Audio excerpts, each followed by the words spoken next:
Hello, everyone. This is Eric Pennington, and welcome to the Spirit of EQ podcast. Today's episode is going to be on the noble goal.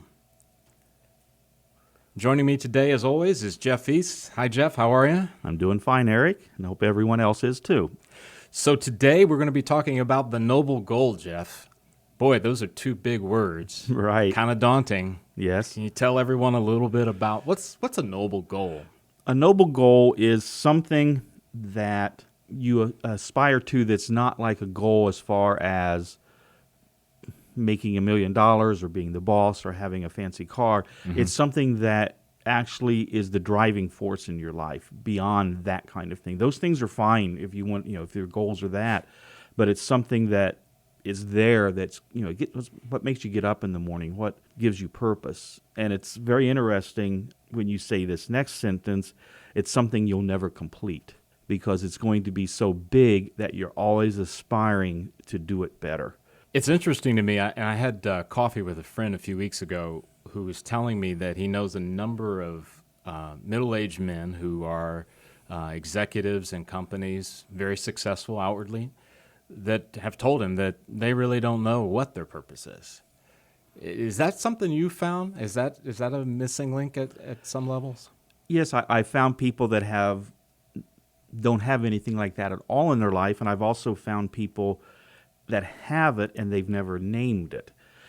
And by naming it, it makes it more part of themselves. They have it in them, they just haven't taken the time. But yeah, there's a lot of people that get caught up in the corporate stuff and the normal measures of success and don't have that real meaning for their life. However, you're also saying there's some people who are actually pursuing their noble goal, but they just haven't identified it yet. Correct. What's that process look like? How do you, and I guess you'd probably say if you answer this, you should be a billionaire. However, I've got to ask, so what are some of the early steps to take in order to find out or to discover what your noble goal is? There's a couple things that you want to look at. One is, what is it that gives you energy? What is it that gives you juice? Other than those business success goals. If I have a deep conversation with someone and I leave that conversation feeling refreshed, okay, that's something that gives you power. So that might be part of your noble goal. You want to ask yourself, what do I contribute at the end of my time? When I'm done, what is there that people will say about me? And what do I want them to say? I guess I'm wondering, what about the verb side of that? The noble goal usually has an action. My noble goal is I want to help people find the art in themselves. So help and find. Which is a great one again, by the way. I remember that. Thank you. That's a verb. It takes action. It's just not something you can sit back and have. Is there a danger in not having a verb there? I think there is, because if you don't have the verb, there's no call to action. There's no thing that you're doing with your life. My noble goal is world peace. Okay, what am I doing about it? Gotcha. My goal is to help people towards that one person at a time. So you're helping towards. So there's a verb. You have to have that in there. It really doesn't mean anything. I think in some ways that maybe makes the goal a little bit more tangible, a little bit more real, versus something that's very lofty that really is hard to put your arms around. Yeah, because you can look back on your day or your week or whatever, and you can say, okay, I did these things that are part of my noble goal today or in the last hour or with that last conversation. When you see results, it's going to make it easier to move ahead. I'm thinking about, Jeff, Mother Teresa. She is one of the, at least for me, one of the finest people that has ever walked the planet. She seemed to be so laser focused on her work. And if you read her book or if you've read interviews or heard a talk or anything, is that something that a person knows early on in their life, or can they pick it up later? Some people could be a teenager or younger, and they have a very good idea of what their noble goal is. It could be because of the people they're around, their parents, teachers, other people in their life, and they have it established. They may haven't named it yet, but they have it. Other people might not really understand what their noble goal is until towards the end of life. So it's something that can happen any time in your lifetime. I guess because I know we're going to touch a bit about some of the criteria that makes a noble goal a noble goal. I've got to ask, how about the catalyst side of it? I've met a lot of people who, when I ask them, so what got you into doing this? And they'll give me this personal story that connects to some event, some catalyst that really change the way they look at things. Is that one of the things that can really kick off a person's? Yeah, I think one of the catalysts that helped me was the prison ministry I'm in, because the prison I go to most here in Ohio is a maximum security prison, and the men that are there aren't sentenced to that prison. They earn their way there by how they don't follow the rules and how they act in other prisons. So these are men that have other problems, not just the crime that they're in prison for. And getting to know them without taking those things into consideration, I started to realize they're a person. They have something in them. And once you dig down, they may be a great artist. They may have the ability to write poetry. They maybe have a yearning to help other people that's deep down. And so my noble goal is to help them realize that's in them. So that was the catalyst for me. And then it took me a while to realize that wasn't just for prison for me.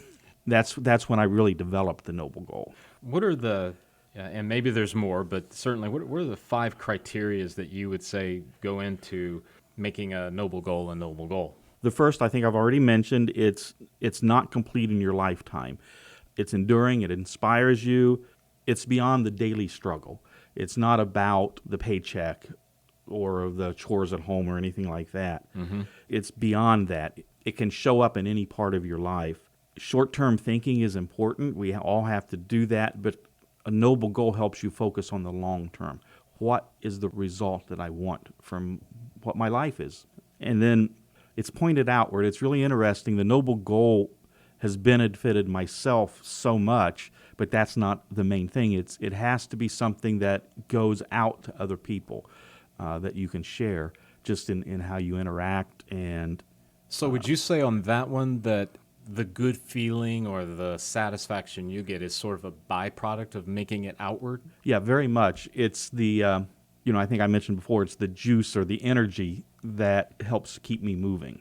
Gotcha. So that's the benefit, and most things that you do from a real altruistic viewpoint almost always benefits you more than the people you're helping, and that's a great byproduct. It helps you move. It doesn't drain you. The third criteria is it integrates different domains. Basically, what that's saying is it affects every part of your life, that wherever you're at, whatever you're doing, no matter where you are in your life, it's going to take part in that. Your family, your work, just wherever you're at, checkout line at the grocery store. Your noble goal should be working there just as much as it is at your job or your family. So in some ways, could that be a tool to evaluate whether it's a noble goal or whether it's maybe some other type of goal? Very much. If it's just work-related, it can still be a very fantastic goal. There's nothing wrong with that, but it's not really your noble goal. It's not that goal that we're talking about. That's great to know, Jeff, because I think that will give our listeners a comfort that it doesn't mean throw that business-oriented goal out. It just means that's not the noble one. Yeah, I've worked with a group of people recently where their director is working on a strategic business plan, and they are really wanting a noble goal. They understand the importance of a strategic plan. You have to have that in a business or organization, but they want to develop a team noble goal, which is another thing that we didn't mention. It could be an organizational more noble goal, whatever, but now I'm having to figure out how to work with him to make sure that his strategic plan is still considered important, which it is, and then give the employees what they want. And then it gets you out of bed.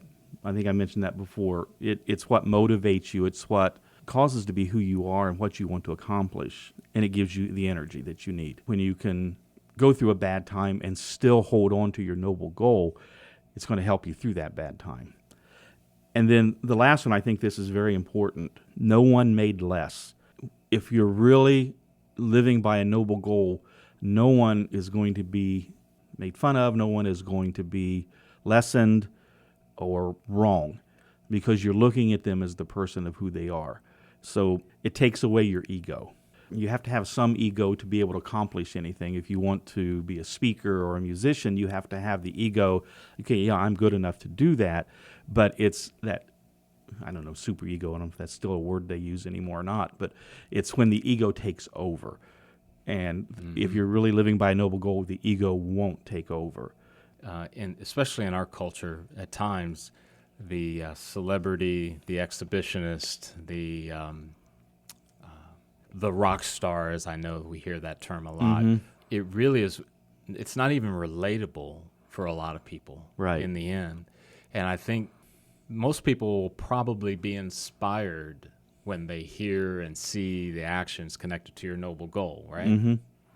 Right. I don't want to make this sound like ego, but if someone sees me taking the time to treat a person with disabilities as a human, because I do see they're human, I do see the beauty that's in them. Sometimes it's more than the rest of us get.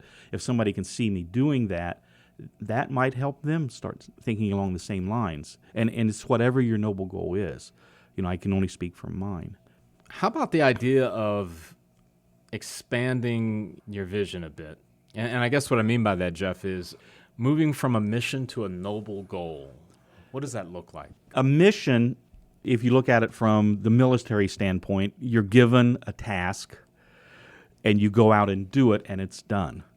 So that's what a mission, you know, if in combat or, you know, if you're doing a church mission to build schools someplace, it's something that you go do and you complete. And those are very important. We need to do those things. But it's something that goes beyond that mission. Again, it's more than that. It could be the driving force of why you're doing the mission. My noble goal is to make people's lives easier. So that mission that comes from that noble goal could be building the schools or clean water or going into the prison, whatever it is that you have. The mission is very much a part of the noble goal, but it's not the noble goal. It's what gives the mission fuel. Do you believe, Jeff, that in the end, you know, I know Simon Sinek, who wrote the book, most everyone has heard of it, Start With Why. I've always found that answering that question, why am I doing this? Why do I want this? To be a revealing element as to that noble. I think one of the biggest things to think about, if the why is because I'm doing it because other people think I should, or the why is because I want people to think more of me, that's not the right why.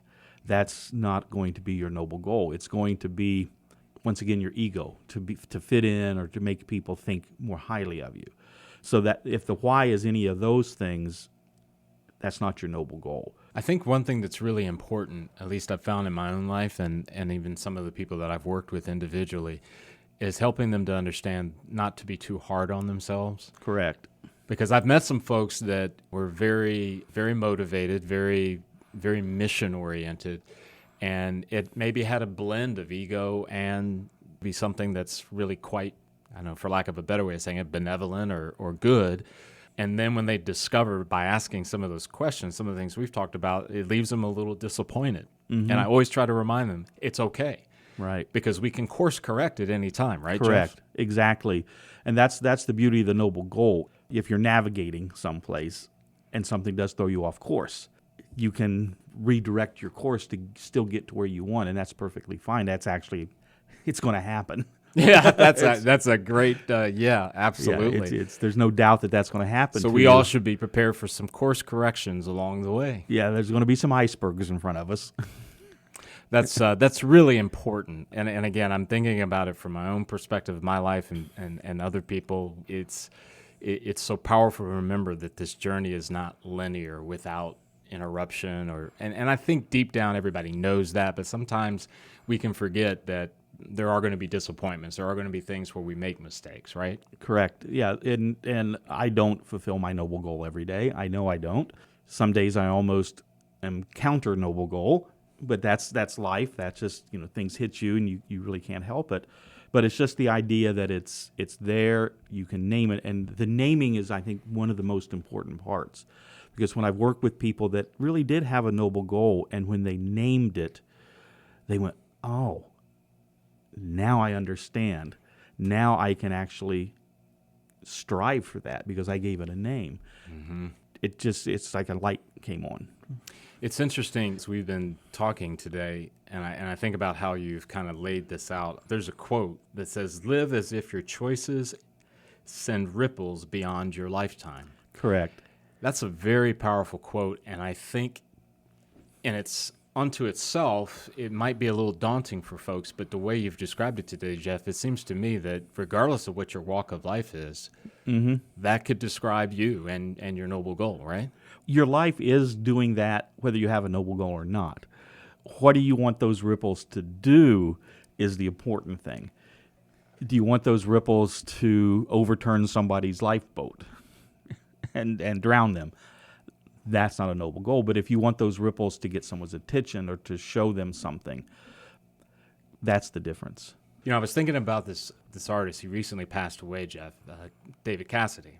I remember hearing an interview with his daughter, reading an interview with his daughter, who said one of the last things that he said before he passed was, "So much wasted time." Okay. Now, on the face of it, there's a gentleman that had a career that was, stellar in many ways. I know he had issues toward the end of his life in some areas. But that's not just David Cassidy. That's you and me and our listeners. Everybody has time. We're given that. And there's where that noble goal kind of, Right. you see the importance of it. Yes, because if you're truly living your noble goal, I don't want to make this sound scary, but you're on all the time. If you're truly living it, you're going to have the times when you might fail, but the wasted time is not going to be there. Jeff, and I know we typically do this after every episode, but where can our listeners go to learn more about discovering their noble goals and setting all that in motion? If they go to the Spirit of EQ website, spiritofeq.com, they'll find some things there. They'll also find some links to 6 Seconds, which is a larger company that we're a preferred partner of, or they could just email me at jeff@spiritofeq.com, and we should soon have the worksheet that you and I have been talking about today up on our website in the resource. We're still kind of building that. But Okay, that great. should be there pretty soon. Great. But if they email you, that's something Oh, yeah. you can get to them. Yeah. Great. Wonderful. That's great. This has been wonderful, Jeff. Really enjoyed this one.